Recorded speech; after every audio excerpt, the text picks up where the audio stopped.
Bonjour à toutes et à tous. Bonjour. Vous êtes tous là? C'est étonnant. Sur Internet aussi, vous êtes là? Bonjour. Est-ce que vous êtes vraiment là? Ils sont vraiment là? Ça va?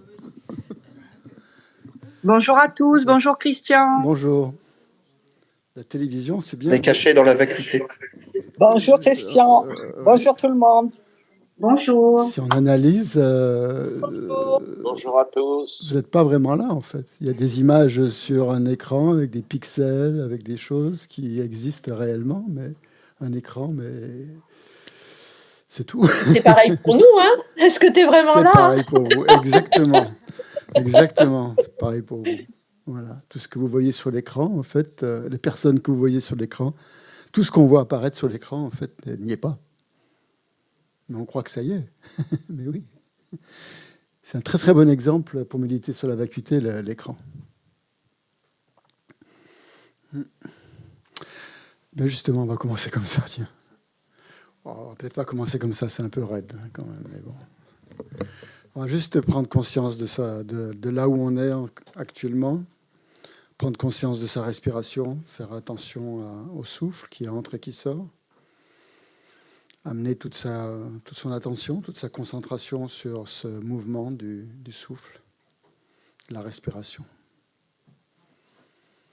En essayant de garder une posture assez correcte, on va dire, assez droite, où l'esprit peut être à la fois fixé sur son objet, c'est-à-dire avec une certaine tension sur l'objet, mais où le corps reste quand même très détendu.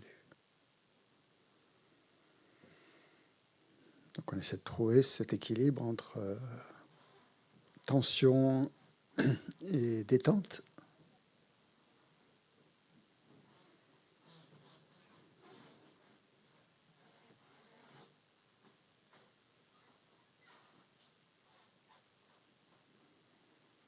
Et là, c'est là où on voit aussi que l'esprit est dépendant du corps, puisque la posture du corps va influencer notre perception des choses, notre concentration, notre attention. On peut même tester, bouger la colonne vertébrale un peu à droite, à gauche, pour voir justement ce qui se passe dans notre esprit. Il y a un moment donné où si la colonne est bien empilée, là, bien droite, tout de suite, ça provoque une clarté dans l'esprit. Donc, essayez de trouver cette verticalité. Hein. Laissez bien relâchez bien les épaules.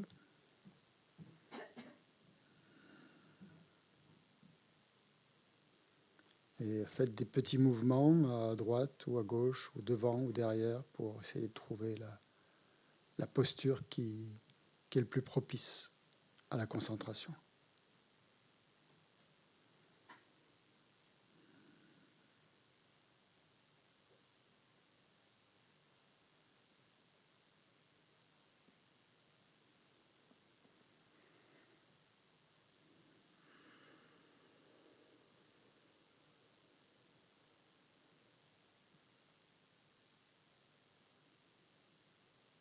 Bien sûr, ça nous montre aussi l'interdépendance de tous ces éléments, physiques et non physiques.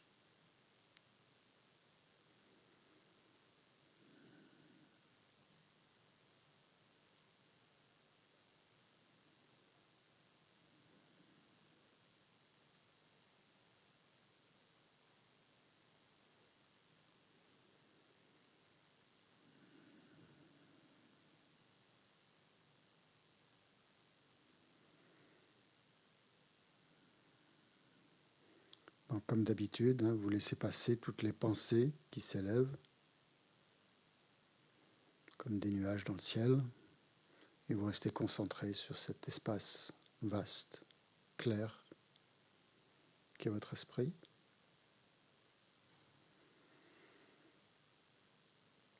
Et où la respiration nous relie au corps.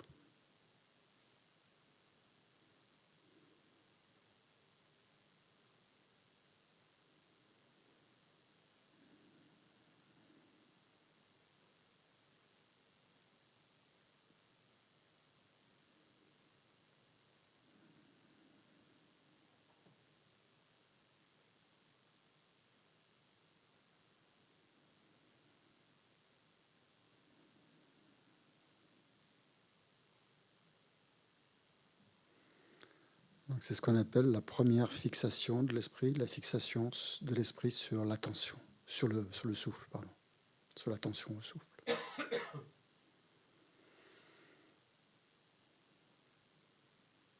Lorsqu'on sent bien le souffle, on passe à une deuxième type d'attention, un deuxième type de fixation, la fixation de l'attention sur les sensations du corps.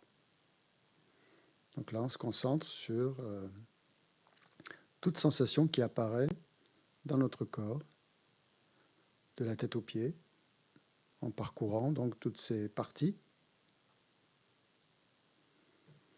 ce qui nous fait prendre conscience aussi de l'interdépendance, que le corps, le soi-disant corps, ce qu'on appelle le corps, est composé de multiples parties, donc n'existe pas de lui-même.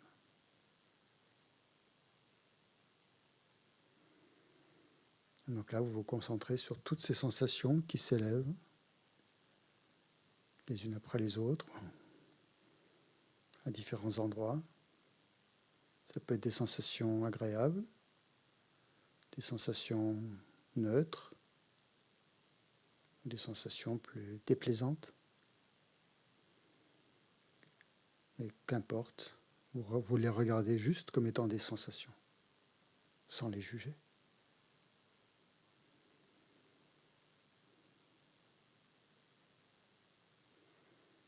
Comme si vous restiez détaché de ça, comme un observateur détaché, sans vous identifier.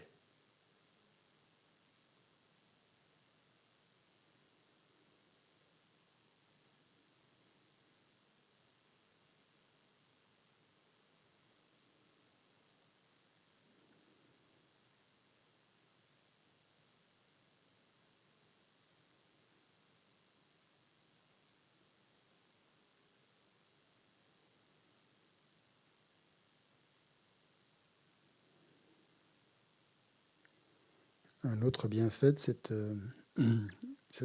fixation de l'attention, c'est qu'on est vraiment dans le moment présent. On n'est pas en train de penser à des souvenirs ou à des projets.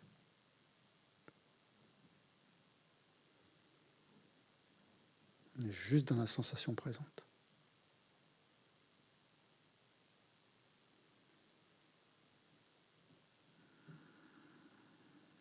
Et le souffle est toujours là, bien sûr.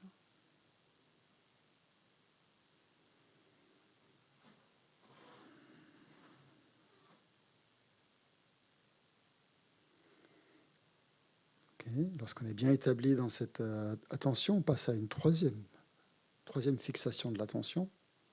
La fixation de l'attention sur l'esprit. Après avoir analysé le corps, on va analyser l'esprit. En tout cas, observer l'esprit.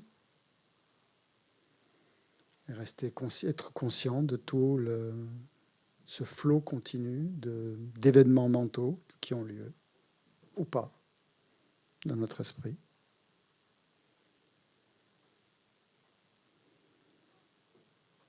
S'il y a des pensées, on les laisse s'élever, on ne les retient pas. S'il y a des souvenirs, on les laisse passer aussi. S'il y a des projets, pareil. Juste des pensées.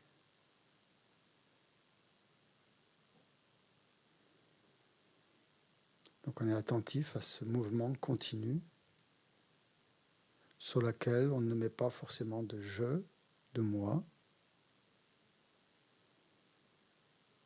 On reste indifférent, neutre par rapport à tout ça. On ne s'identifie pas aux pensées.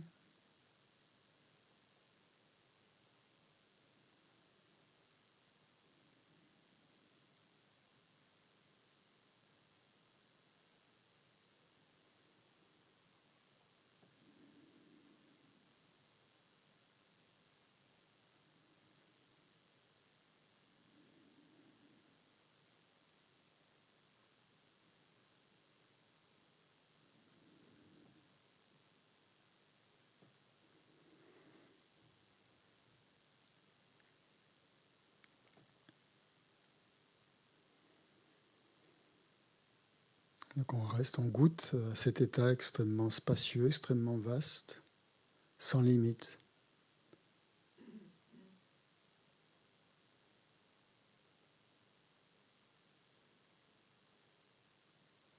Sans s'attribuer de désignation à quoi que ce soit, ni au corps, ni à l'esprit.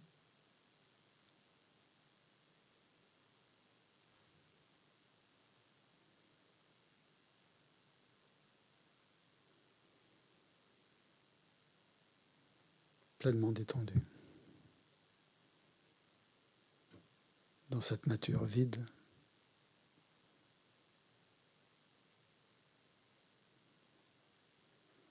Et on va passer à la 4e fixation de l'attention. La fixation de l'attention maintenant sur les phénomènes. Donc là, on va prendre un phénomène composé. Prenez n'importe lequel, celui qui est devant vous. Par exemple, moi, je vais prendre la table.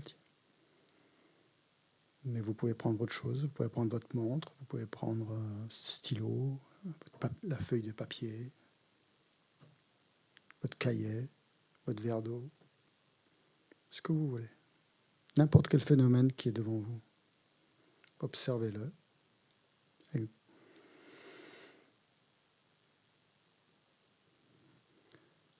regardez comment vous apparaît cet objet.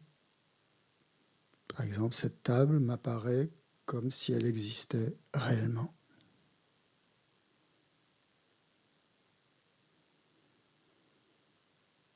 Cet ordinateur m'apparaît comme s'il existait réellement.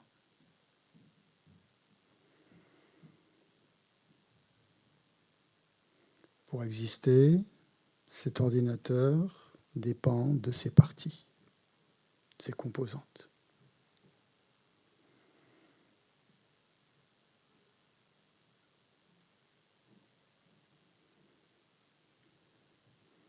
Et nous appelons en général la configuration de tous ces éléments, toutes ces parties, nous appelons ça la base de désignation de l'ordinateur, par exemple,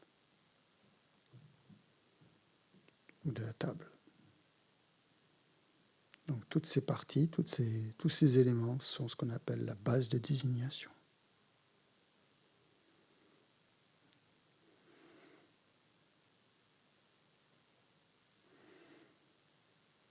Et maintenant, nous allons chercher donc cet objet, l'ordinateur, que le mental appréhende comme une forme unique, comme une forme autonome, comme une forme indépendante.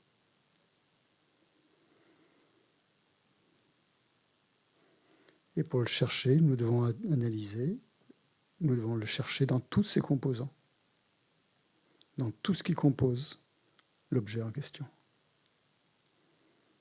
C'est-à-dire le clavier, l'écran,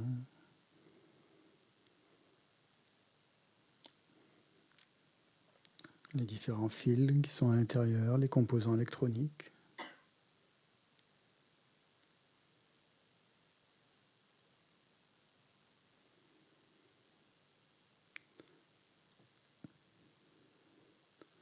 Quand j'analyse tous ces composants, je vois qu'aucun de ces composants n'est en lui-même l'objet en question.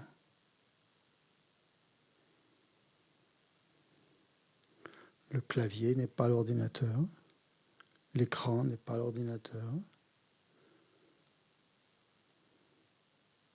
le pavé numérique n'est pas l'ordinateur, le cordon d'alimentation n'est pas l'ordinateur, etc., etc.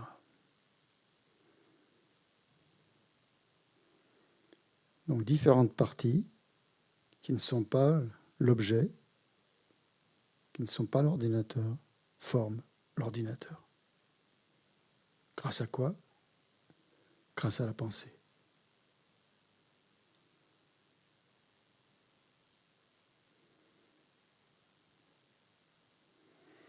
Donc l'ordinateur dépend en fait d'une construction mentale, dépend des mots, dépend du langage, dépend de la pensée. Donc l'ordinateur n'existe pas en lui-même, par sa propre nature, tel qu'il m'apparaît, ou tel qu'il m'apparaissait tout à l'heure. Il existe comme une simple désignation attribuée, projetée par la pensée sur une base de désignation adéquate qui fonctionne comme telle. C'est la bonne base.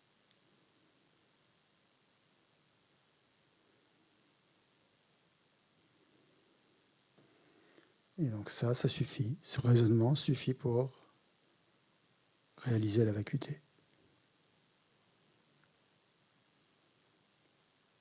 Ou en tout cas pour approcher la vacuité. De ce qu'on prenait pour un objet existant intrinsèquement, de par lui-même.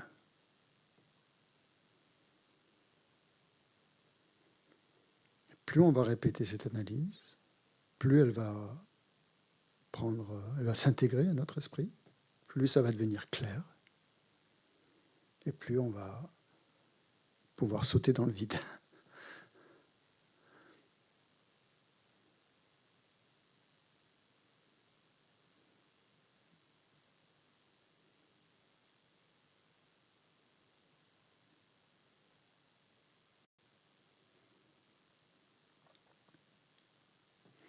Eh bien, vous allez répéter maintenant par vous-même cette analyse, cette méditation analytique qu'on vient de faire en prenant un autre objet. Vous pouvez prendre le je si vous voulez, le moi. C'est pareil, c'est le même processus. Vous regardez ce qui vous apparaît comme un jeu, comme quelque chose de réel, d'indépendant, d'autonome, tel que ça vous apparaît normalement. C'est le jeu conventionnel, non ? Et regardez l'existence véritable que vous lui donnez. Ensuite, vous le décomposez en ses parties, etc. Vous regardez qu'aucune de ces parties n'est l'objet en question.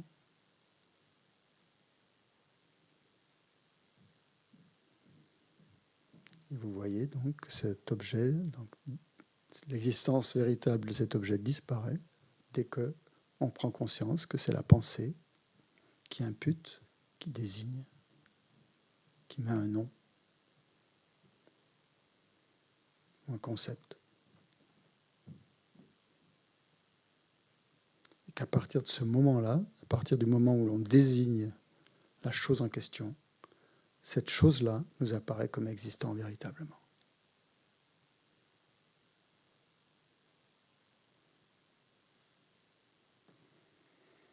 Voilà, allez-y.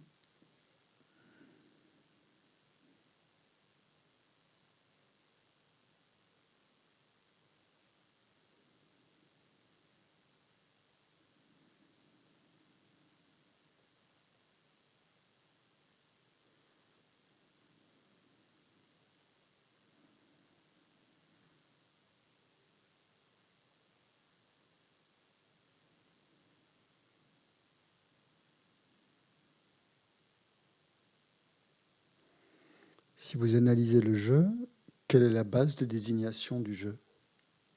C'est le corps ou l'esprit, hein ? C'est pas la table. Donc vous analysez s'il y a un jeu dans le corps, vous analysez s'il y a un jeu dans l'esprit. Si le jeu est le corps, si le jeu est l'esprit, ou s'il y a encore un jeu à l'extérieur.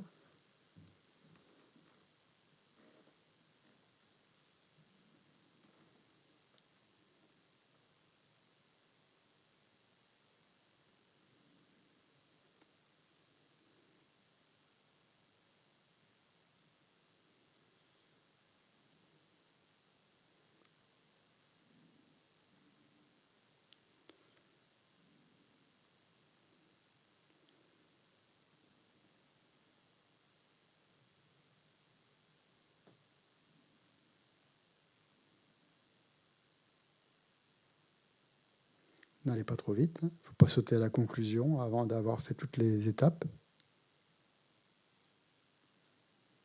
Sinon, ça ne marche pas.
Quand nous disons, par exemple, mes jambes ou mon corps, nous expérimentons une distinction entre je, entre le moi et les jambes. Ces jambes qui sont normalement à moi. Nous ne pensons jamais « je suis mes jambes ». Donc le je nous apparaît comme étant quelque chose de plus que ces simples jambes.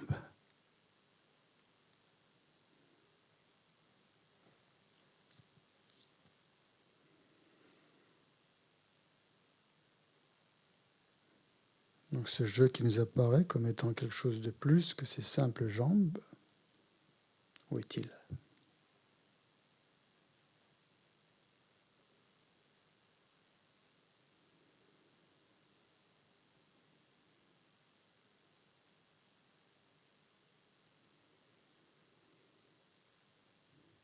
Ou ce je qui nous fait dire je suis malade ou j'ai mal à la tête.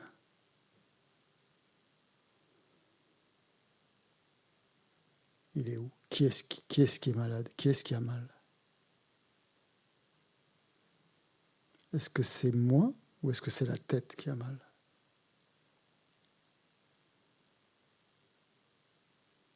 Puisque nous estimons que nous sommes différents de la tête, si ma tête a mal, en quoi est-ce que le moi, le je me fait... Est-ce que ça me fait souffrir ?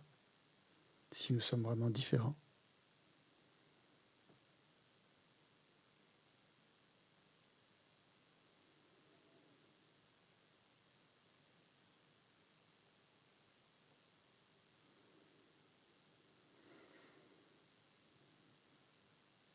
C'est pareil pour l'esprit. On dit parfois mon esprit, ou je pense, ou je crois, ou je ressens, ou j'ai l'impression de, ou je suis triste, ou je suis en colère. Est-ce que c'est mon esprit qui pense, qui ressent, ou est-ce que c'est moi ? Donc là encore, il y a une espèce de moi qui apparaît, être différent.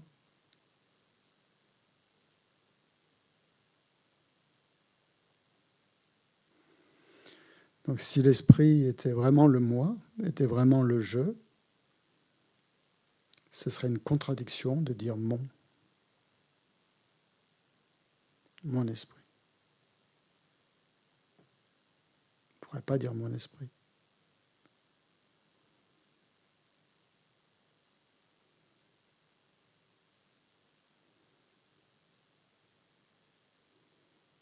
Comme il est impossible, par exemple, qu'on dise que quelque chose soit à la fois moi et ma voiture.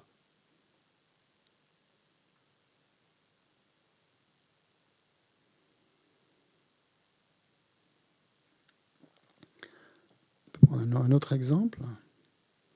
Quand on dit « je me lave », est-ce que le « je » lave le « je » ? Si le je était l'esprit, est-ce que c'est l'esprit qui lave le corps?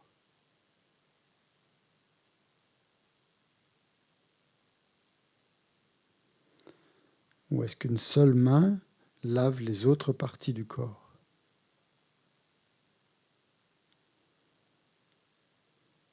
Vous voyez que ça devient, avec le langage, ça devient extrêmement flou.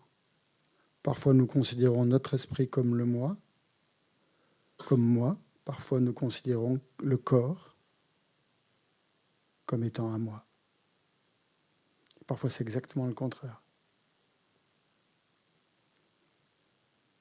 Parfois, il nous semble que le je est situé quelque part dans la partie supérieure du corps, dans la tête, par exemple, et que les pieds sont mes pieds.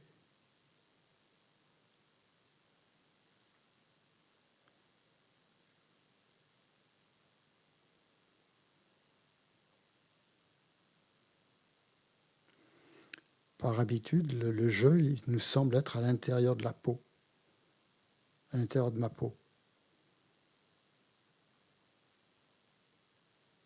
Et on voit cette peau comme quelque chose d'extérieur qui appartient au je.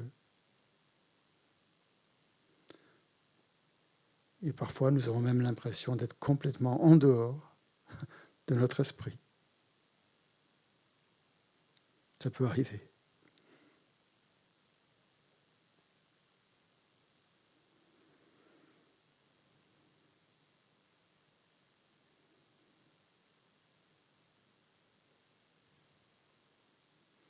Donc une méditation qu'on peut faire, juste une petite méditation pour voir cette absence d'identité personnelle, c'est d'imaginer que nous sommes progressivement amputés de toutes les parties de notre corps.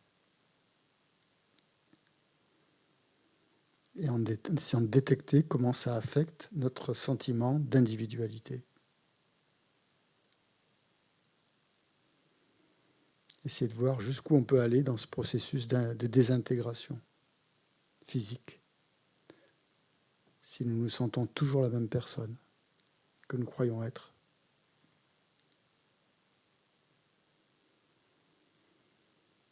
Donc si on nous coupe un doigt, par exemple, est-ce que nous avons encore cette identité, cette même identité du jeu? Ou est-ce que nous avons l'impression qu'il manque quelque chose à ce jeu?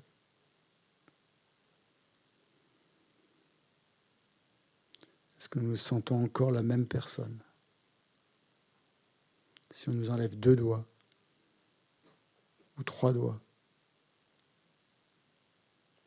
si on nous coupe la main,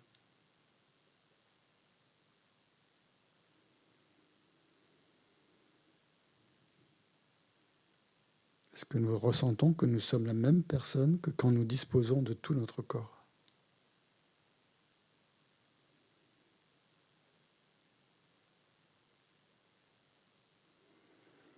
Si on nous enlève maintenant un membre tout entier, est-ce qu'on a encore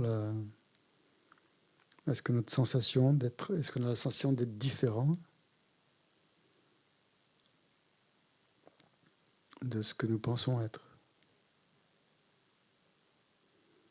Est-ce que notre existence en tant que Christian, ou Paul ou Véronique est différente si on nous enlève plusieurs membres?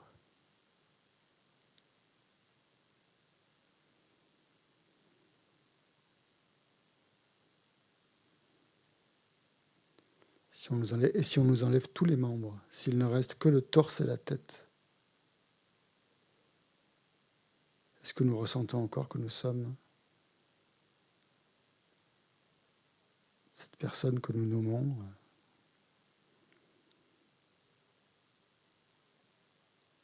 Quand est-ce qu'on cesse vraiment d'exister en tant que personne? À quel moment?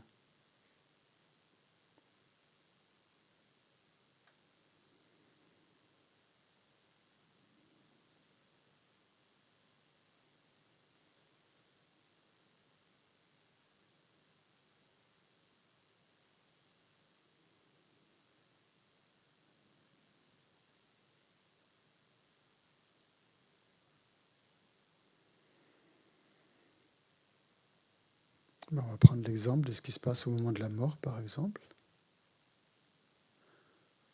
Lorsque notre corps ne fonctionne plus, donc on essaie de se concentrer encore un peu, si possible, sur ce moment-là, où quand toutes les fonctions de notre corps ont cessé,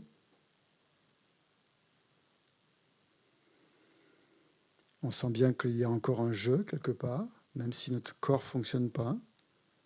Et donc on sent que ce corps se dissout progressivement. Tous ces éléments, les éléments terre, l'élément eau, l'élément feu, etc. Tous les 4 éléments. L'élément air aussi. Donc tout ça, ça se dissout complètement. Et il y a encore la sensation du jeu qui est là. Même si le corps s'est dissous. Vous le sentez, le jeu? Sur quoi on le met, le jeu, alors, s'il n'y a plus de corps? On le met sur l'esprit. Mais l'esprit aussi, ça se dissout. Les consciences grossières se dissolvent dans les consciences de plus en plus subtiles.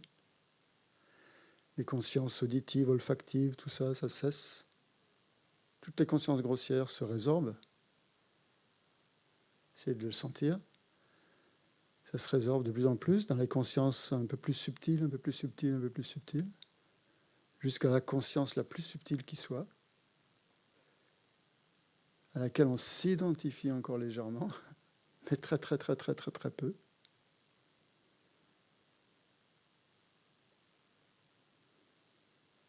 Et qu'est-ce qui se passe à ce moment-là? Quand il ne reste que la conscience subtile, un état extrêmement clair, lumineux, qu'on appelle la claire-lumière, où on ne s'identifie plus à quelque jeu que ce soit. Et on reste pleinement ouvert, pleinement confiant dans cette nature de l'esprit.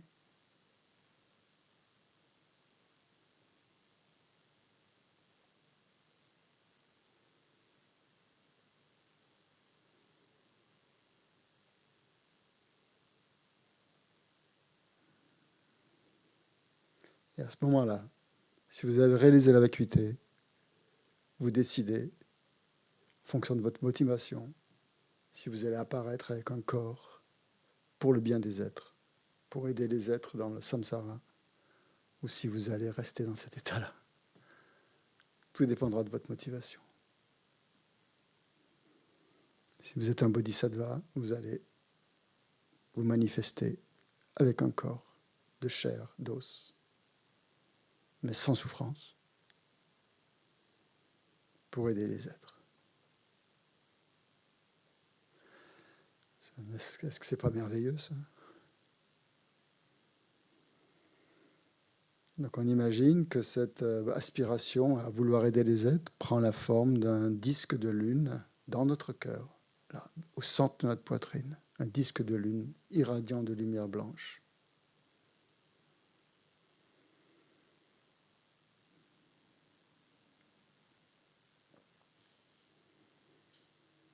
C'est notre aspiration, ça représente notre aspiration à vouloir atteindre la bouddhéité, l'état de Bouddha, pour le bien de tous les êtres. Ce disque de lune blanc qui irradie de lumière au niveau de notre cœur.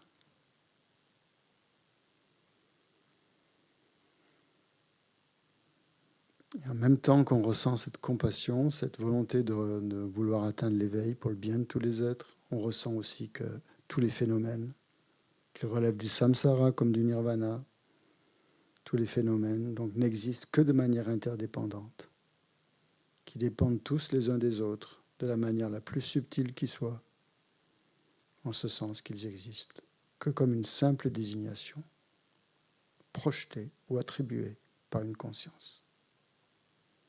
C'est le seul mode d'existence des phénomènes, ce niveau d'interdépendance. Et c'est ce qui signifie qu'il n'existe rien du côté des phénomènes qui existe de par lui-même.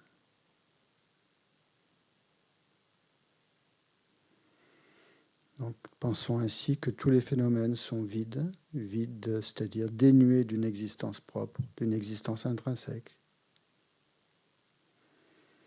et laissons notre esprit observer ce qui lui apparaît désormais, c'est-à-dire l'absence d'existence propre, la manifestation de l'absence d'existence intrinsèque des phénomènes.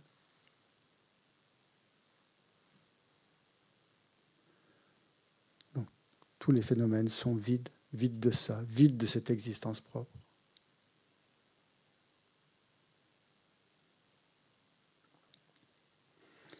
Et cette perception que nous avons maintenant de la réalité prend l'aspect d'un Vajra, blanc aussi, qui est posé sur le disque de lune, verticalement, debout. Et nous plaçons notre esprit quelques instants sur cette visualisation de ces deux bodhicitta. La bodhicitta relative, le disque de lune, et la bodhicitta absolue, le Vajra, qui irradie tous les deux de lumière blanche.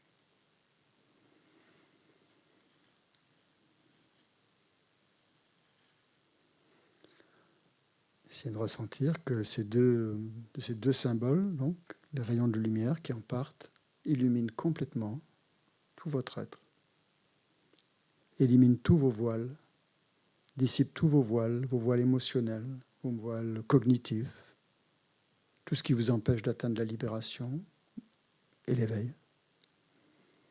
Tous ces voiles sont dissipés, sont écartés,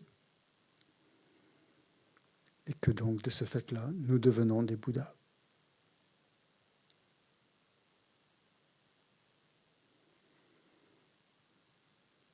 Puisqu'il n'y a plus de voile.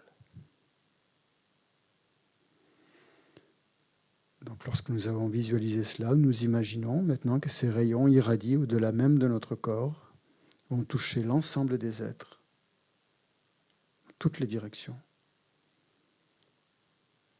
partent de notre cœur, partent de ces deux symboles.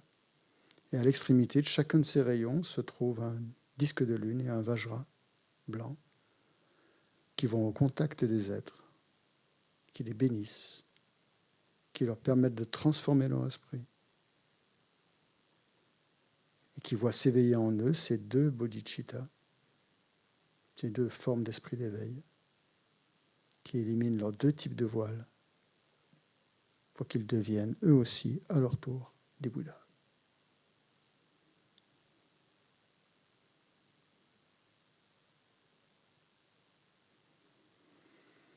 Et dans le cœur, on ressent une grande joie, une grande félicité, à la fois physique et mentale, à cette idée que nous sommes tous devenus Bouddhas.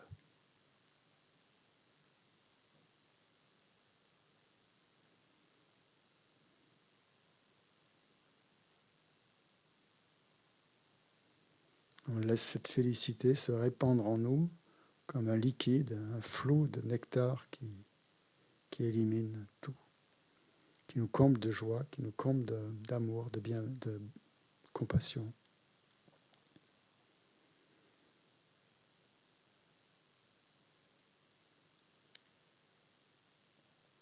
Et où les deux forces, la compassion et la réalisation de la vacuité, sont pleinement parfaites.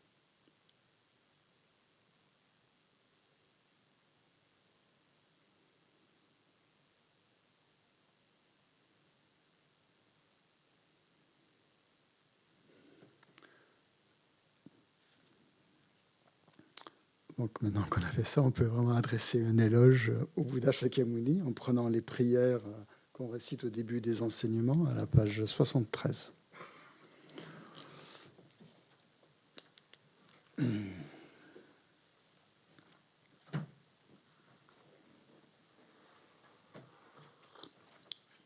Désolé, c'était un petit peu long comme méditation, mais je pense que c'est nécessaire.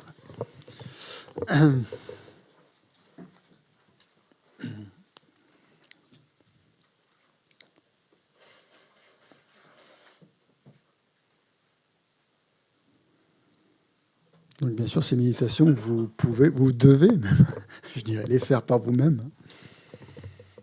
Il n'y a pas qu'ici qu'on les fait.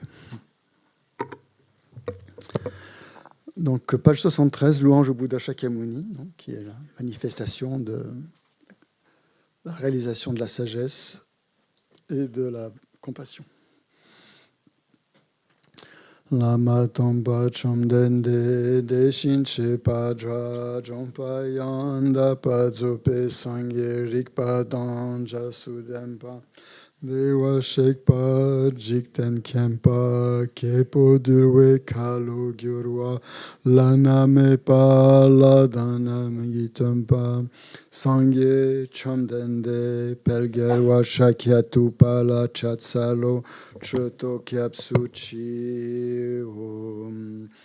Maître enseignant, Bhagavan, Tathagata, Arhat, Bouddha pleinement accompli, parfait en connaissance et en bonne conduite, Sugata, connaisseur du monde, insurpassable guide des êtres à discipliner, enseignant de tous les dieux et de tous les hommes.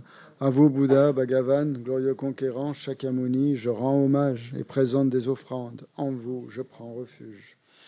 Maître enseignant, Bhagavan, Tathagata, Arhat, Bouddha pleinement accompli, parfait en connaissance et en bonne conduite, Sugata, connaisseur du monde, insurpassable guide des êtres à discipliner, enseignant de tous les dieux et de tous les hommes. À vous, Bouddha, Bhagavan, glorieux conquérant, Shakyamuni, je rends hommage et présente des offrandes. En vous, je prends refuge. Vous, chef parmi les hommes, à votre naissance, vous avez fait 7 pas sur cette grande terre et annoncé « Je suis suprême en ce monde ». À vous, sage en ce temps-là, je rends hommage. Corps parfaitement pur, forme éminemment noble, océan de sagesse, vous êtes pareil à une montagne d'or et votre renommée illumine les 3 mondes. À vous, sauveur suprême, je rends hommage. Vous êtes orné des marques excellentes, votre visage est semblable à une lune immaculée et votre teint pareil à l'or. À vous, je rends hommage. Pur comme vous, les 3 mondes ne le sont pas. À vous, dont la sagesse est incomparable, je rends hommage. Sauveur à la grande compassion, enseignant qui connaît toutes choses, chant de mérite aux qualités aussi vastes que l'océan. À vous ainsi allez, je rends hommage. Par la pureté, il délivre de l'attachement. Par la vertu, il libère des renaissances infortunées. Unique chemin, réalité, pure et suprême. Au Dharma qui apaise, je rends hommage. Vous êtes libérés et montrez la voie qui mène à la libération. Vous observez avec ferveur les préceptes de l'éthique. Chant pur, doté de réalisation. À vous, assemblée suprême, vouée à la vertu, je rends hommage. Hommage au suprême Bouddha, hommage au refuge du Dharma, hommage au noble Sangha, avec une dévotion infinie, hommage à vous 3. À vous qui êtes dignes de respect, m'inclinant avec décor aux aspects les plus divers, aussi nombreux que les atomes de tous les royaumes, avec une foi suprême, je rends hommage. Ne commettre aucune action nuisible, s'engager dans des actions saines et parfaites, discipliner complètement son esprit, tel est l'enseignement du Bouddha.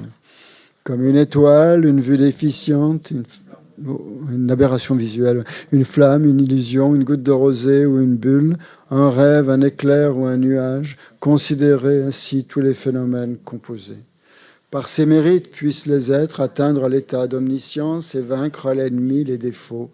Puissent-ils se libérer de l'océan de l'existence cyclique, agité par les vagues tumultueuses de la vieillesse, de la maladie et de la mort.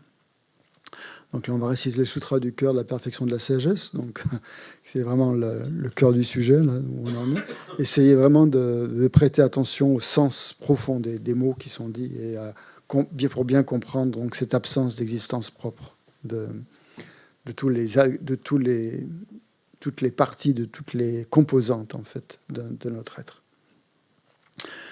Et des phénomènes aussi.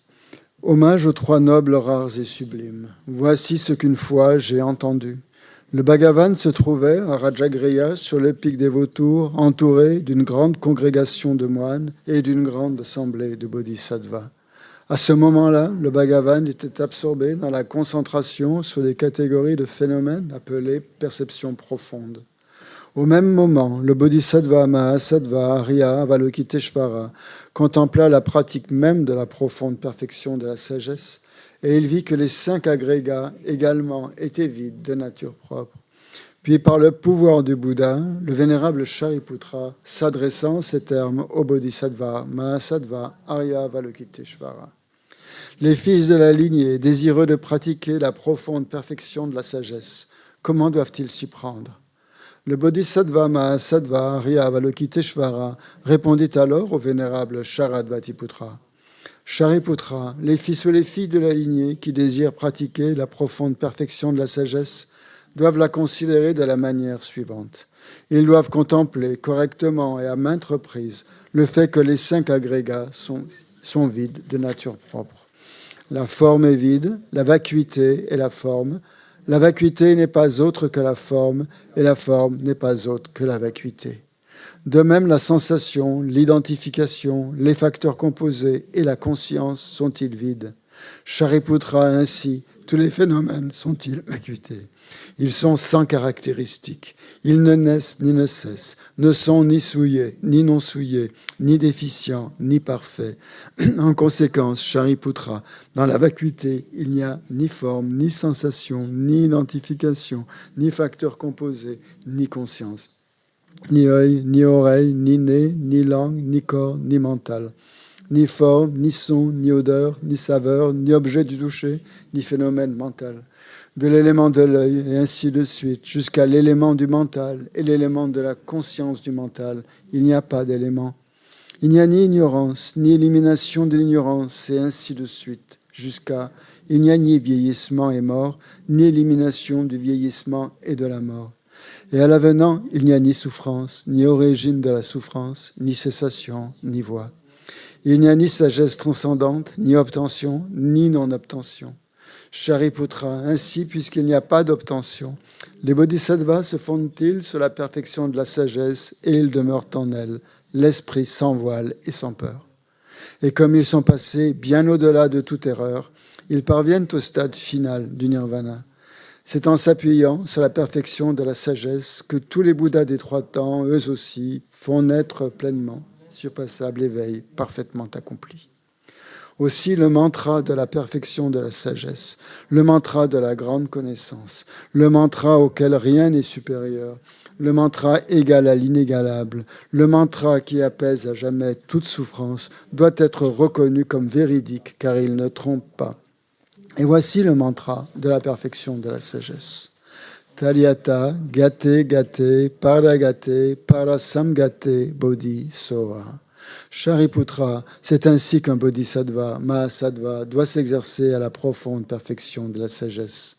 Puis le Bhagavan, sorti de sa concentration, éloua le bodhisattva mahasattva, Arya Avalokiteshvara, en disant « Bien, bien, ô fils de la lignée, il en est ainsi, il en est bien ainsi. C'est exactement comme tu viens de l'exposer qu'il convient de pratiquer la profonde perfection de la sagesse. » Et les Tathagatas eux-mêmes se réjouissent. Lorsque le Bhagavan lui dit cela, le vénérable Sharadvatiputra, le Bodhisattva Mahasattva Arya Avalokiteshvara, l'entourage au complet, ainsi que le monde des dieux, des hommes, des asuras et des Gandharvas, furent remplis de joie et louèrent les paroles du Bhagavan. Prière à Dakini au visage de lion. De la sphère sacrée suprême de Ketchara, vous qui par vos pouvoirs de clairvoyance et d'émanation magique prenez soin des pratiquants comme une mère de ses enfants, devant l'assemblée des Dakini des 3 endroits, je me prosterne. Akasamara Sachadara Samaraya Pe.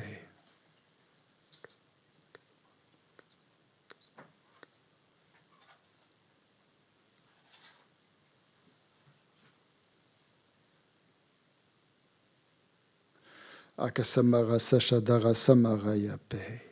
Tayata Gate Gate Paragate Parasamgate Bodhi Soha.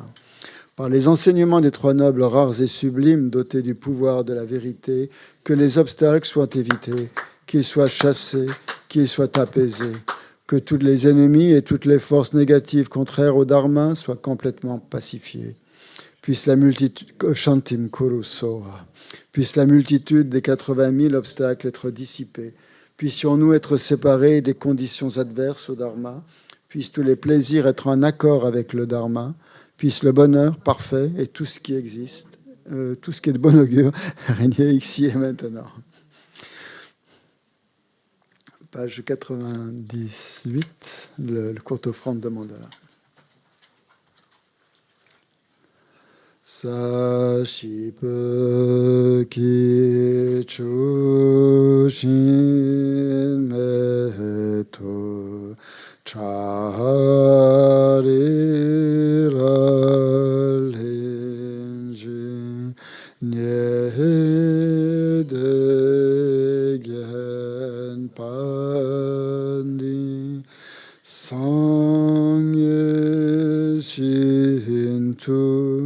Metelwaye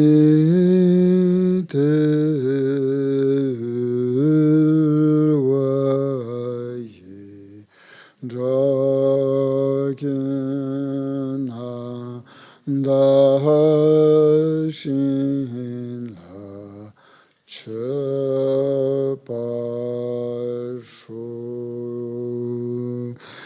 Jetsun Lama Tampa Kyenam Kiechukala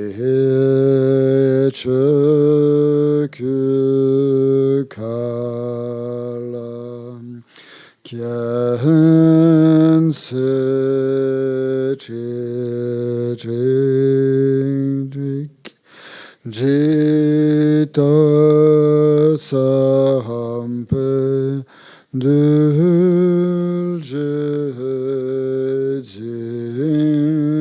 Mala Sabgechuki Chapa Bhabtu Solidam Guru Ratna Mandala Kam Niryatayami Sangye Chodan Soke Chonam La Chancho Badu Danyi Kapsuchi Dagi Chonyen Gipet Sonam Ki Drola Penche Sangye Droparsho. En le Bouddha, le Dharma et le Sangha, jusqu'à l'éveil, je prends refuge. Grâce aux deux accumulations réunies par l'écoute de l'enseignement, puissais-je devenir un Bouddha afin d'être bénéfique à tous les êtres. En le Bouddha, le Dharma et la Sangha, jusqu'à l'éveil, je prends refuge. Grâce aux deux accumulations réunies par l'écoute de l'enseignement, puissais-je devenir un Bouddha afin d'être bénéfique à tous les êtres.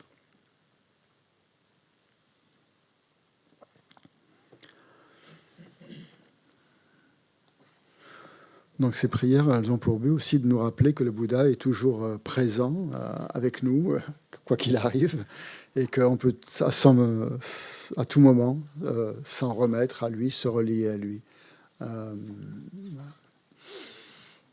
Et donc on lui demande de nous aider à comprendre ce profond sujet qu'est la vacuité, parce qu'il nous libérera du samsara, de la saisie de l'existence intrinsèque. Est-ce qu'il y a des questions par rapport à tout ce qu'on a vu hier ou ce matin, la méditation, ce que vous avez partagé? Oui, micro, merci.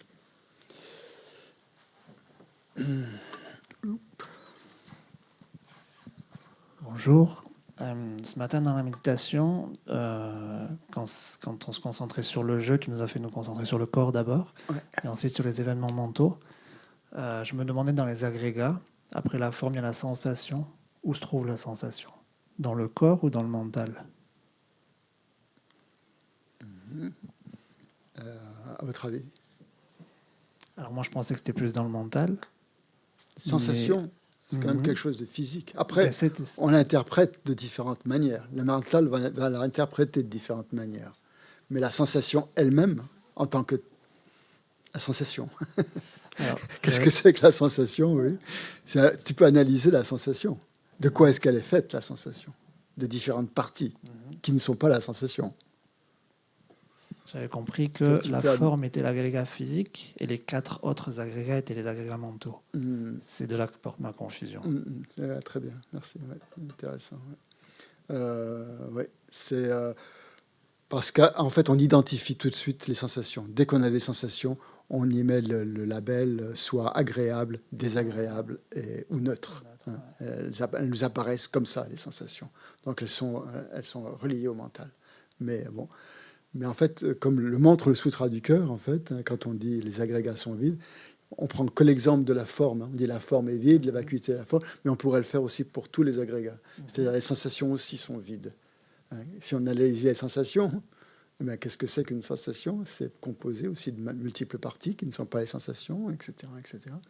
Et ainsi, donc, on peut aussi voir la vacuité en prenant comme objet de concentration les sensations, donc, en voyant qu'est-ce que le mental désigne par sensation. Donc effectivement, c'est mental. Donc, si je veux prendre comme objet de méditation la sensation, Très bien. je commence par la sensation physique et je connecte Par la avec le ressentir. mental. Par la ressentir. Ouais, par le ressenti. Et par la saisir. C'est-à-dire le mental va tout de suite mettre une appellation sur cette sensation. Il ne va pas la laisser juste comme ça. Tu vas l'interpréter. Soit elle est agréable, soit elle est désagréable, soit elle est neutre. Mais bon, en général, c'est plutôt agréable ou désagréable. Et là, tu vas voir qu'est-ce que c'est, à quoi tu as... Quel est le point exact qui provoque cette sensation? Où est-il? Dans le genou, exactement où? Et tu décomposes. Tu peux prendre ça. Tout. On peut tout prendre pour analyser la vacuité. Tous les phénomènes composés, voilà. Tu peux tout prendre. Merci. Question, je peux me permettre une question? Ah, mais bien sûr. Justement, c'est la suite de la méditation. Je me disais, tiens, quand on est face à face, est-ce qu'à un moment quelconque, je te rencontre? C'est-à-dire, je rencontre toi.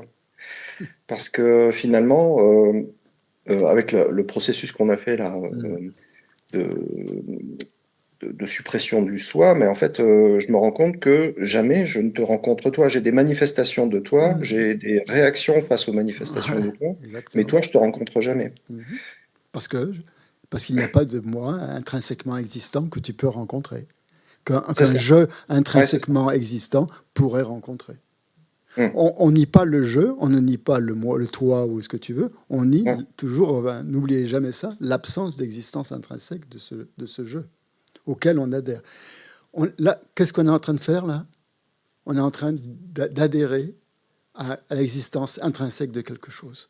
À chaque instant, à chaque seconde, on adhère à l'existence. C'est ça l'ignorance. Il n'y a pas un seul moment, un seul instant, sauf peut-être dans la méditation sur la vacuité, ça, j'espère en tout cas, où on lâche cette saisie de l'existence intrinsèque des phénomènes. Tout le temps. Quand vous m'écoutez, là, vous mettez des concepts sur mes paroles, vous essayez de déchiffrer, de comprendre tout ça, mais c'est avec des concepts, tout ça, bien sûr. Vous n'êtes pas dans une perception directe de la vacuité quand vous m'écoutez, sauf si vous êtes Bouddha. Ou non, même avant, si vous êtes Arya, par exemple, si vous avez réalisé directement la vacuité, là, bien sûr. Tu me percevrais comme si tu percevrais ce que je suis vraiment si tu avais réalisé la vacuité. Voilà. Mais ça me permet aussi tu percevrais mon absence d'existence intrinsèque. C'est ça qui te permet d'enlever les points d'attachement que je peux avoir. Oui. Oui. Okay. Parce que le problème réside justement dans cette saisie instinctive, subjective, de cette vague. Le but de la méditation aussi, c'est de vous montrer que ce jeu, ce moi, c'est complètement vague. Parfois, on le met sur le corps, parfois, on le met sur l'esprit. Il est partout, il est nulle part à la fois, comme on disait hier. C'est une idée personnelle qu'on a qui est extrêmement vague et qui peut justement se dissoudre, comme au moment de la mort, par exemple, où le fait de se dissocier d'un corps, eh bien, puisque de toute notre vie, on s'est identifié à un corps, et puis au moment de la mort, ce corps nous quitte. On s'est occupé de lui pendant un nombre d'années incroyable, et là, tout d'un coup, il nous abandonne. Il peut y avoir un sentiment d'extrême frustration, d'extrême grand malaise, si on n'a pas pratiqué le dharma, ou si on est vraiment attaché au corps. Ça peut être très, très, très douloureux. Et donc, le but de s'entraîner aussi, c'est de voir que le corps, forcément, il va... ce à quoi on s'attache est vide d'existence propre aussi. C'est complètement composé de parties. Ça va se dissoudre au moment de la mort. Et il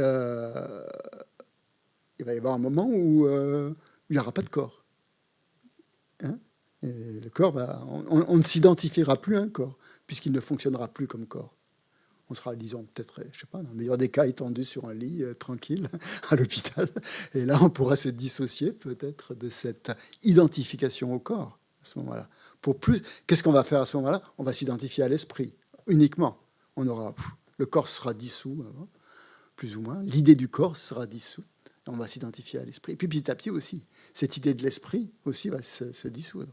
Et il va rester les aspects de l'esprit le plus subtil. Et ça, on verra ça dans le cours prochain. Je commence à préparer le cours prochain sur les tantras. C'est le fondement de la pratique des tantras, justement, c'est de se relier à cette conscience, cet esprit, cette conscience la plus subtile, qui est claire-lumière, en fait, c'était complètement une claire-lumière, qui est cet entre-deux, en fait. Soit après, qu'est-ce qui va se passer? Après, on va reprendre un corps. Hein. On va s'identifier de nouveau à un corps. Donc, si on n'a pas réalisé la vacuité, c'est ça qui va se passer. On va s'identifier à un corps. Alors, on ne sait pas lequel. Hein. Dans cette vie, on a pris celui-là avec lequel on a vécu. Quel corps on va avoir dans la vie prochaine, ça va dépendre uniquement de quoi?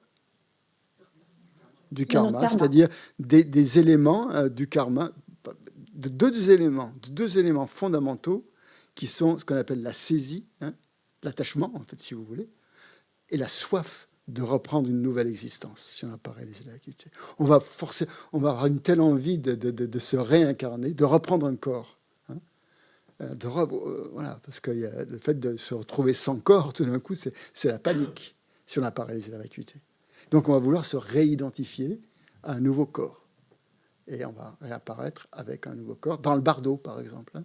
Si on est dans un état intermédiaire, on a un corps auquel on s'identifie dans le bardo.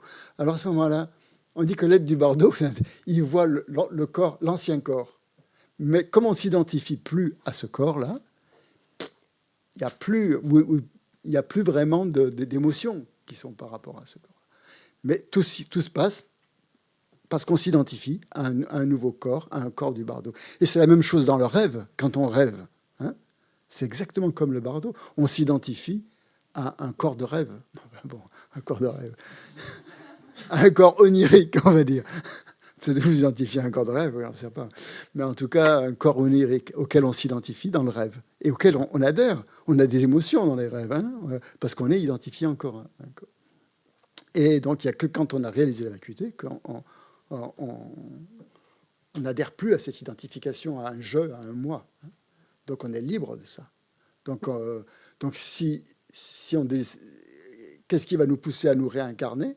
C'est la motivation. Si on a pratiqué le dharma avec beaucoup de compassion pour les êtres de notre vie, on va avoir cette impulsion de vouloir prendre un corps qui va être bénéfique aux êtres.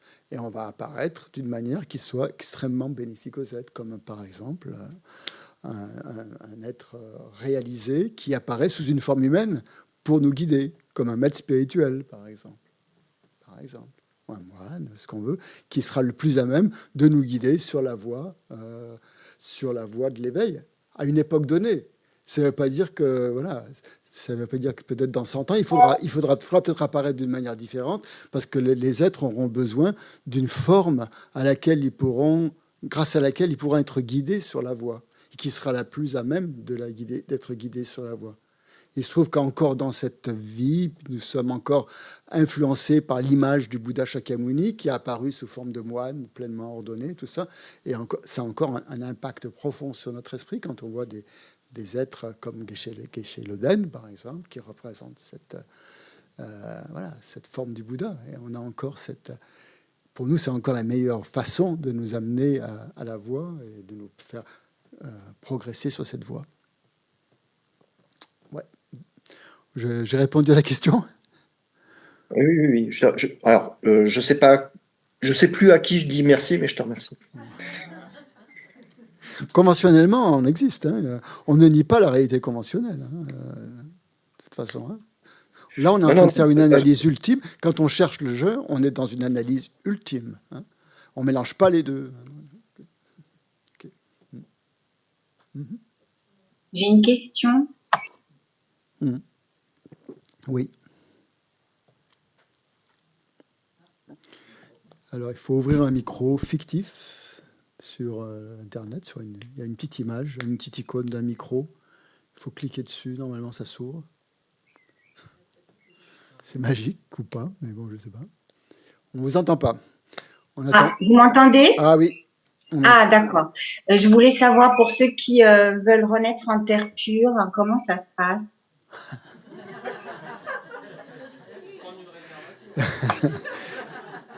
Exactement. Il y a quelqu'un qui dit ça, il faut prendre une réservation. Ça veut dire si vous avez bien pratiqué de votre vivant avec une motivation de renaître en terre pure et que ça a été vraiment votre motivation principale, il y a des chances que vous y renaissiez si votre karma est suffisamment pur pour vous faire à ce moment-là que les dernières pensées soient vraiment dirigées vers la terre pure. Après, c'est très, très fugitif, hein, ces pensées-là qu'on a au dernier moment. Donc, ça va dépendre de quoi? Ça va dépendre de causes et de conditions, hein, comme tout. Donc, les causes, ça va être votre pratique. Ça va être les conditions environnantes aussi, si vous êtes suffisamment dans un état suffisamment apte à pouvoir méditer, justement, ou à projeter votre conscience dans une terre pure, puisqu'il faut la projeter, ou alors que vous ayez à côté votre maître spirituel qui fait le travail à votre place et qui vous aide, ou qui le fait lui-même, je sais pas, qui vous aide à projeter votre conscience dans une terre pure, parce que lui aussi, donc, il a cette capacité-là. Donc ça dépend de toutes ces causes et de conditions. Et encore que, il y a cet exemple d'un lama qui avait médité toute sa vie pour renaître dans les enfers, pour pouvoir aider les êtres, et qui au dernier moment a vu qu'il se dirigeait vers les terres pures. il était désolé. Il veut renaître dans les enfers, lui. Donc c'est parce qu'il avait cette forte motivation, cette forte volonté à renaître justement dans les enfers. Mais malgré tout, son esprit était tellement pur qu'il était quand même dirigé par, je pense, une impulsion karmique quand même, vers les terres pures. Alors donc c'est vraiment, ça dépend de causes et de conditions, et ça dépend. Plus vous pratiquez dans ce sens-là, bien sûr, plus vous avez des chances. Mais un facteur important aussi, pourquoi renaître dans une terre pure? C'est ça qu'il faut se demander. Qu'est-ce que vous voulez y faire dans les terres pures? Jouer aux cartes au bord de la piscine avec vos copains? C'est pas ça les terres pures. Hein. C'est pas le grand hôtel du lac où on est peinard toute la journée, hein, dans une chaise longue. Vous recevez sans arrêt des enseignements et et voilà, vous avez cette motivation d'aider les êtres. Et par contre, vous passez pas par la case bardo, quoi, si vous voulez. Vous allez directement à la terre pure où vous continuez à recevoir des enseignements de tous les Bouddhas. Vous pouvez même transiter d'une terre pure à une autre.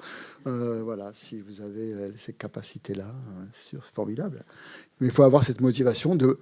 Vous n'allez pas y rester longtemps, longtemps, je ne sais pas, peut-être, mais en tout cas, c'est un séjour provisoire. C'est pour pouvoir vous donner plus de force pour pouvoir renaître dans le samsara.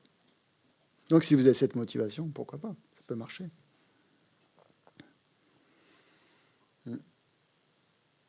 On peut renaître effectivement dans les terres pures au dernier moment, en projetant sa conscience. Il y a des pratiques pour ça, qu'on appelle la pratique de Powa, hein, qui sert à ça. Mais sa sainteté, le Dalai Lama dit la meilleure chose pour pouvoir vraiment avoir une bonne renaissance, c'est bodhicitta. C'est au dernier moment d'avoir cet esprit de tourner vers le bien des êtres et vouloir atteindre la bouddhéité pour le bien des êtres.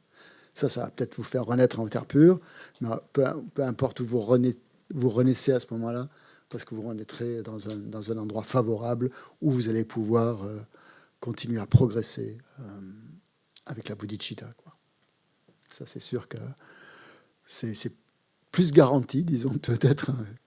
Je sais pas, peut-être. Camille voudra le micro. Elle lève le bras, elle va avoir une crampe tout à l'heure.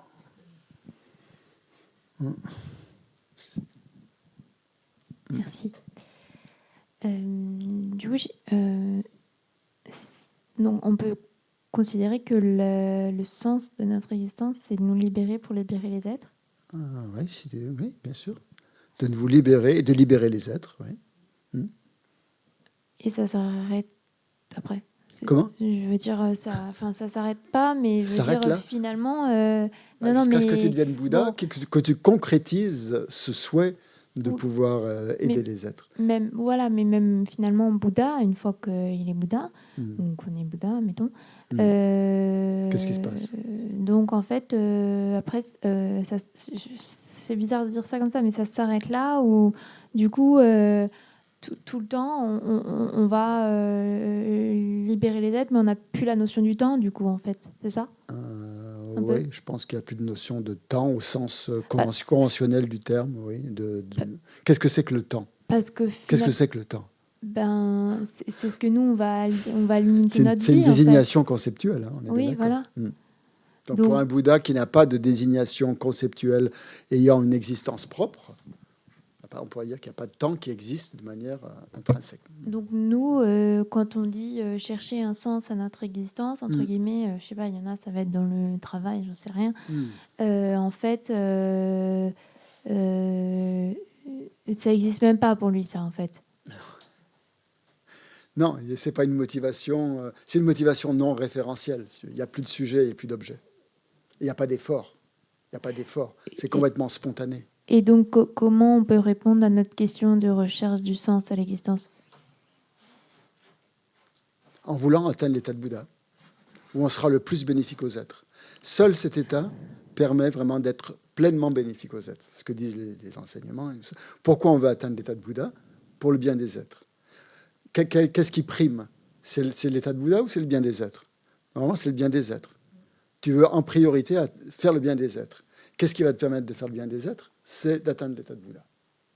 D'accord, mais du coup, c'est peut-être mieux de se concentrer sur... Et c'est ça le sens le plus ultime, si tu veux, que tu peux donner à ta vie. Si tu veux. Le reste, si c'est d'aider les êtres, tu peux sans doute avoir ça comme motivation dans ta vie, par le travail peut-être, ça va être limité. Si tu as encore des perturbations mentales, tout ça, tu vas rencontrer des obstacles, etc. Ça sera quand même... voilà. Tu auras cette motivation, mais tu ne vas pas pouvoir vraiment l'actualiser, cette motivation. Tu risques de faire des erreurs. Mais concevoir l'état de Bouddha, c'est quand même difficile. C'est ça le truc aussi. C'est difficile, oui. Je ne dis pas que c'est facile, c'est difficile, oui. Mais oui. Parce que, encore une fois, on appréhende l'état de Bouddha avec une pensée d'existence véritable. Là, tu es en train d'appréhender l'état de Bouddha comme un concept ayant une existence véritable. C'est pas ça. Ok, merci. L'état de Bouddha ne peut pas être conçu avec des conceptions dualistes ordinaires, quoi. Mais tout ça, on en parlera plus dans les tantras, si tu veux. Puisque les tantras, c'est ça. Ça va être... Le but des tantras, c'est justement de nous rapprocher le plus possible, le plus vite possible, de cet état de Bouddha. Donc, de lui donner soit dit une petite réalité dans notre pratique, quoi. Que notre pratique soit déjà non seulement tournée vers l'éveil, mais soit l'éveil, en fait. On en parlera. On n'en est pas là. On en est presque là. Ok, il y a d'autres... Oui, il y a une question. Après, j'espère pouvoir continuer un petit peu. On va voir les raisonnements. Oui. Pourquoi l'esprit a-t-il créé le jeu?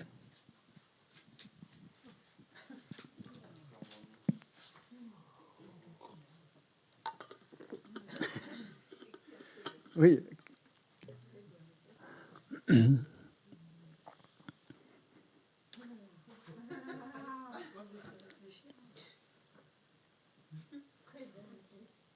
C'est l'ignorance, c'est pas l'esprit qui a créé le jeu.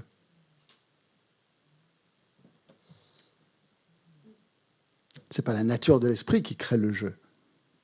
Hein?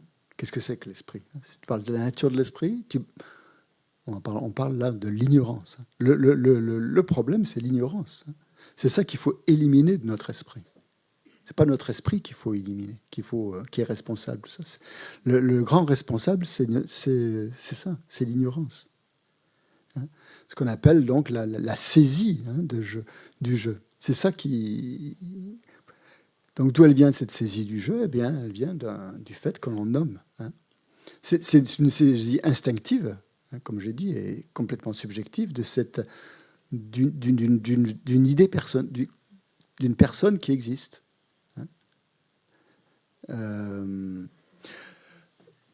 Mais elle est globale. Hein.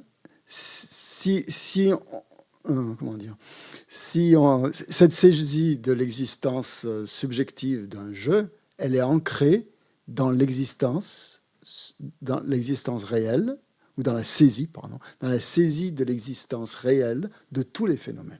Il y a une double saisie, vous voyez, en quelque sorte. Quelle est la première?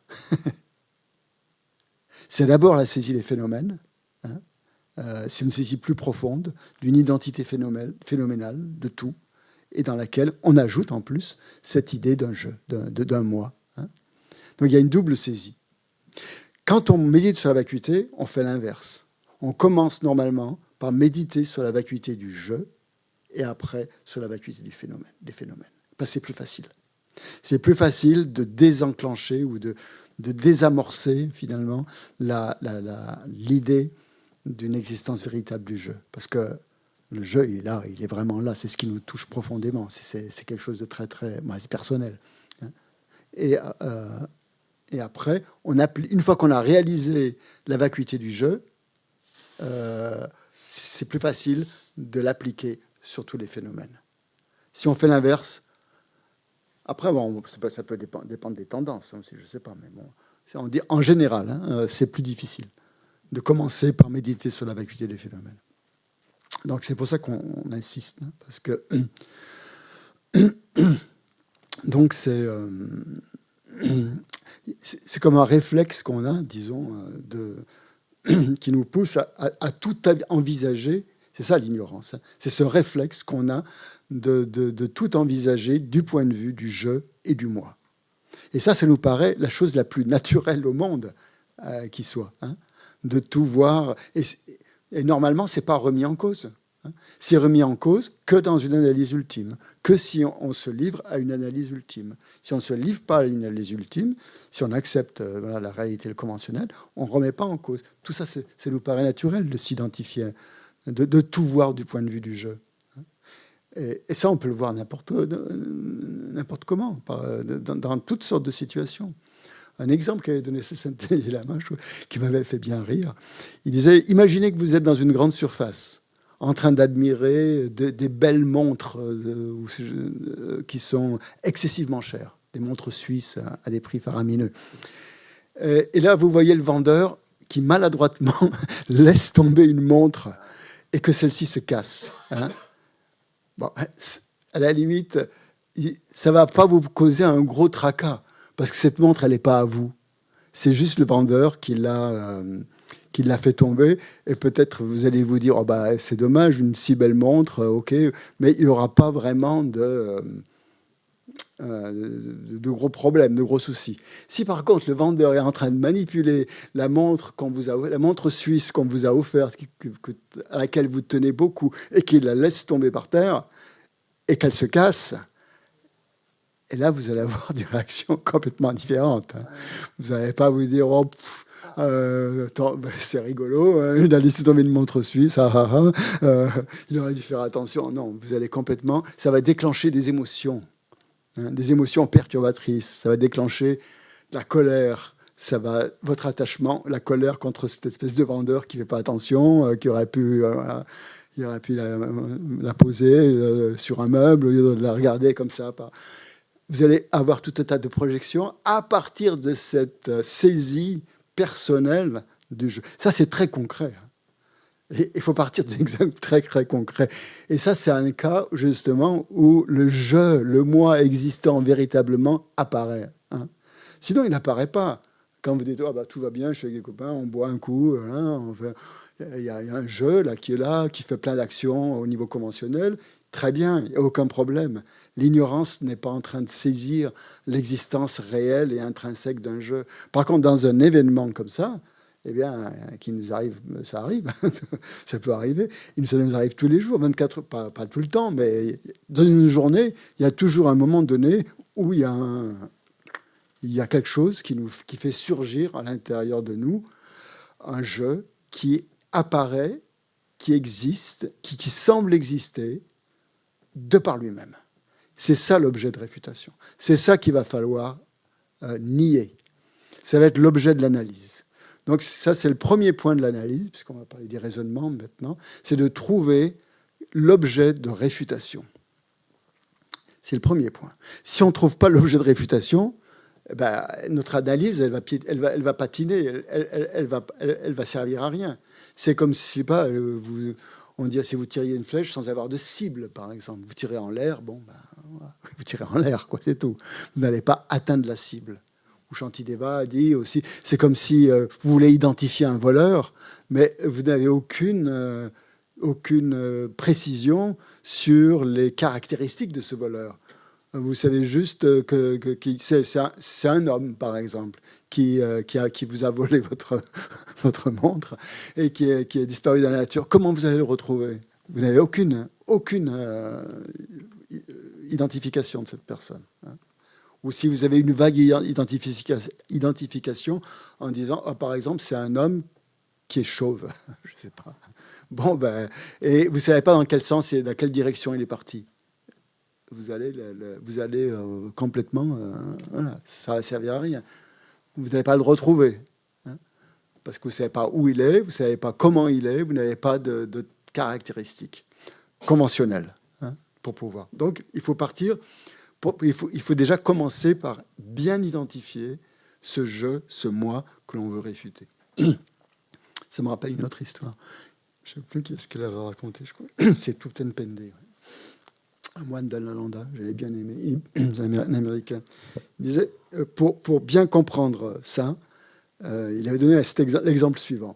Il disait, imaginez un fermier qui se lève le matin, un fermier, et qui, comme tous les matins, descend à l'étable, va à l'étable pour traire sa vache. Et il arrive à l'étable, il ouvre l'étable, il va dans le box où il y a la vache, normalement, il n'y a pas de vache. Bon. Il regarde, si elle n'est pas là, il ne l'a pas mis dans un autre box, non, il n'y est pas. Il voit que la porte de l'étable, au fond, elle est ouverte. Donc, il franchit la porte et cette porte, elle donne sur une espèce de chemin. Il voit pas, il regarde à droite, qui contourne la maison. Il ne voit pas la vache, ni à droite, ni à gauche. Il continue. Ce chemin longe 2 champs, un champ à droite, un pré à droite et un pré à gauche, qui sont clôturés. Il y a une clôture autour des 2 champs. Donc, il longe le champ. Il voit que la barrière qui mène à ces 2 champs, elle est ouverte. Donc, il s'engage là. Hein, et il rentre dans le premier champ et il n'y a pas de vache. Et il regarde dans le deuxième champ, il n'y a pas de vache non plus. Il n'y a que 2 champs. Et là, il se rappelle qu'il l'a vendu au marché hier. Tout ce processus, qui est illustré par cette recherche, en fait, montre qu'il faut savoir déjà quel est l'objet en recherche, il faut savoir où le chercher, quelles sont les possibilités. Ce fermier, il n'a que 2 possibilités, le champ de droite ou le champ de gauche. Et donc, il ne va pas le chercher ailleurs. Donc, il faut déjà être sûr de quel est cet objet, dans quel endroit est-ce qu'on va le chercher. Si on a perdu un objet, on va le chercher dans les endroits où il est susceptible d'être. Donc là, il n'y a que 2 possibilités. Le pré de droite ou le pré de gauche. Pas d'autre.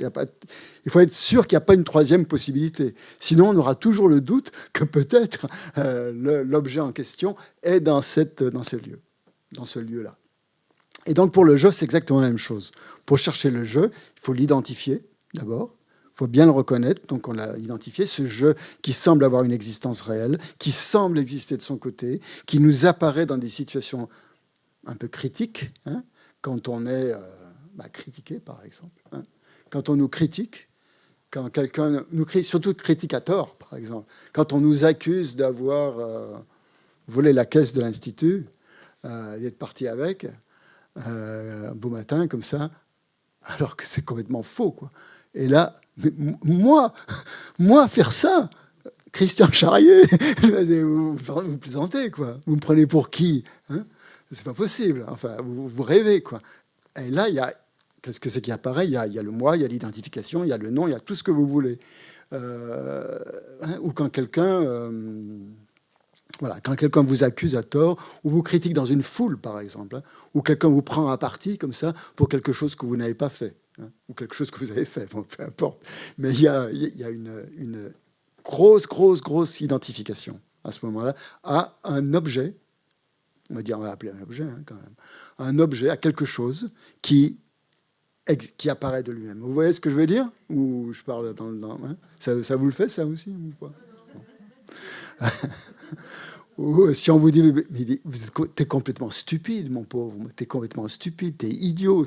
Voilà. Quand on vous insulte, par exemple, qu'on vous traite de tous les noms parce que vous avez fait une bêtise, et là, on se sent extrêmement mal, on se sent nul, on se sent vraiment... Hein, on vaut rien, quoi. C'est comme si c'était la fin de notre vie, quoi. Parce que et là, tout de suite, tout se focalise, toutes nos pensées, tous nos concepts, comme un laser, là, il crée cette identité, hein, où il se colle à cette identité qui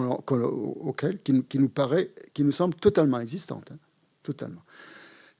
Et une autre situation aussi où ça peut arriver, ça, c'est par exemple si vous êtes en montagne, par exemple, hein, si vous êtes au bord d'un précipice, un grand précipice. Dans les textes, on dit dans le précipice de gauche, il y a une fosse de feu. Dans le précipice de droite, il y a une fosse de glace. Et vous êtes entre les deux. Et vous ne voulez pas tomber ni dans l'une, ni dans l'autre. Et vous êtes là. Et vous avez la peur de votre vie parce que le moindre mouvement peut vous entraîner à basculer. Cette peur, on a tous eu des peurs. Quand on est face à une grosse peur, il y a un je qui apparaît. Il y a un moi qui apparaît de lui-même. De lui-même. Hein. Il n'a pas besoin de le créer, il n'a pas besoin de l'inventer. Enfin, c'est automatique. Hein. C'est complètement naturel. C'est exactement le même jeu qui nous apparaît si le vendeur casse notre montre. Hein. Ou si, par exemple, un autre exemple, quand on voit à la télévision, si on voit un accident à la télé, on voit un accident de voiture. Bon, on voit des voitures à la télévision sur un écran qui se sont rentrées dedans. Bon, ça va pas vraiment nous affecter, ces deux voitures qui se sont... On va peut-être se sentir affecté pour les personnes qui étaient dedans. Un peu plus, j'espère, en tout cas. Mais pour les voitures elles-mêmes, bon, ça va pas vraiment nous causer un grand tracas. Par contre, si quelqu'un nous raye un petit peu la voiture qu'on vient de s'acheter, c'est une toute petite rayure, oh là, ça va être la fin du monde. Hein, parce que, voilà, ça va nous causer... Il y a une identification à un moi et à un mien. Hein, ce que possède ce moi. Hein, donc, c'est les deux choses qui font apparaître ce jeu. Le moi dans une situation critique et le mien quand on touche ou qu'on perd un objet qui semble appartenir à ce moi auquel on s'identifie. Donc c'est cette tendance, selon le Bouddha, donc à ramener toute expérience à un moi ou à un mien, qui nous donne l'impression aussi d'être différent des autres, hein, et d'avoir une existence propre, d'avoir une existence intrinsèque. Ce qui va susciter attirance pour certaines personnes, répulsion pour d'autres, et activer des émotions responsables de tous les problèmes que l'on rencontre. Et ça, c'est ancré dans quoi? Dans l'ignorance. Donc vous voyez que c'est vraiment le problème.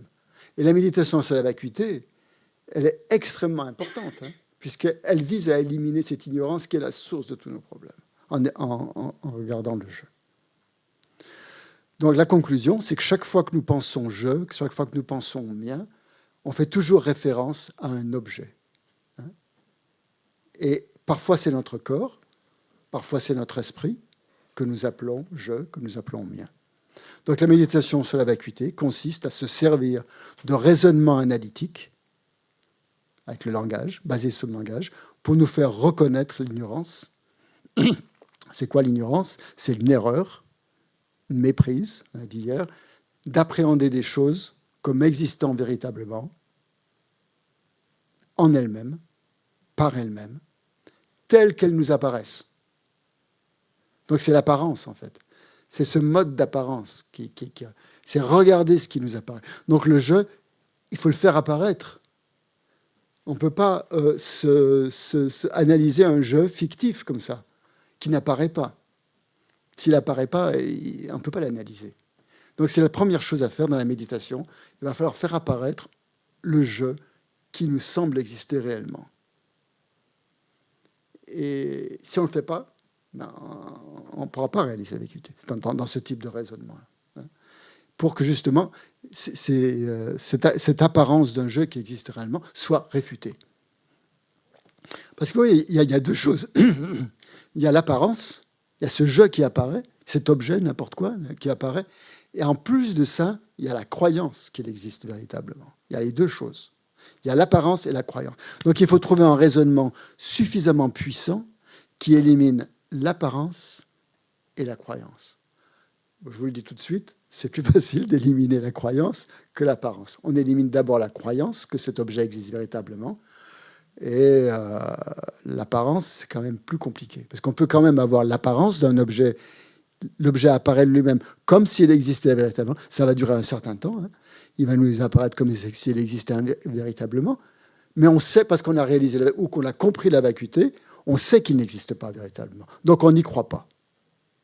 C'est le célèbre exemple du magicien, vous savez. Dans les textes, on trouve ça. L'exemple du magicien. Un magicien crée une illusion magique. Tous les spectateurs sont obnubilés par ça. Ils voient que l'illusion magique, ils ne comprennent rien. Ils voient apparaître des colombes, d'un chapeau et tout ça. Pour le magicien, les colombes apparaissent, mais il sait que ce n'est pas des colombes. Ou il sait que, voilà, qu'il a créé une illusion. Donc il n'est pas victime de l'illusion. Il n'est pas trompé par l'illusion. Mais il voit l'apparence quand même. Et donc, nous, dans cette méditation de la vacuité, c'est ça. On va faire apparaître quelque chose, on va avoir la forme, tous les éléments de cette apparence, mais on ne va pas y croire. Mais pour ne pas y croire, il faut faire l'analyse. Il ne suffit pas de se dire ça n'existe pas véritablement, c'est une production interdépendante, se dire ça ne suffit pas. Il faut que, de la même manière qu'il y a une saisie de l'existence véritable, il faut que dans notre esprit, il y a à un moment donné une expérience où tout d'un coup, on est face à un vide, à une absence, on dit, comme l'absence de vache dans le pré de droite ou l'absence de vache dans le pré de gauche. Tout d'un coup, vous réalisez, il n'y a pas ça. Et là, waouh, vous vous souvenez alors que il n'y a jamais eu de jeu, que c'est une création mentale, une fabrication. Comme le fermier qui réalise tout d'un coup que sa vache, il l'a vendue au marché hier. Tout d'un coup, il y a l'explication. Ce jeu, oui, je l'ai complètement créé, il est complètement fabriqué. Et là,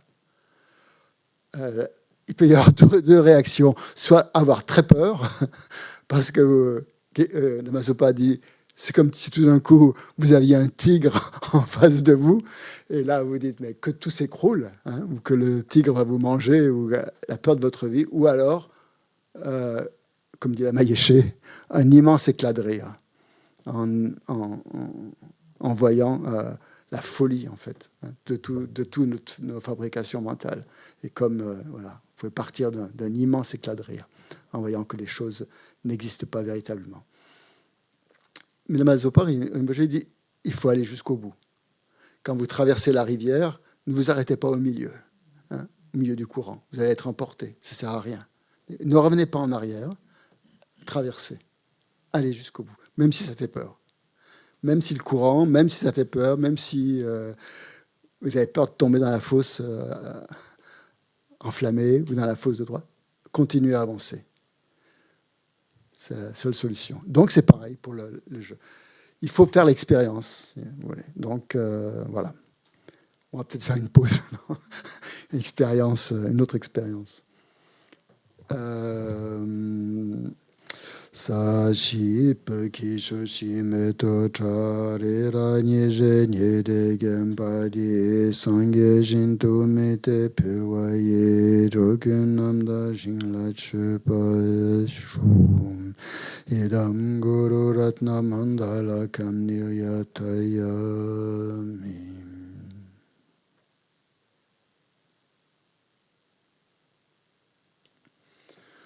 On reprend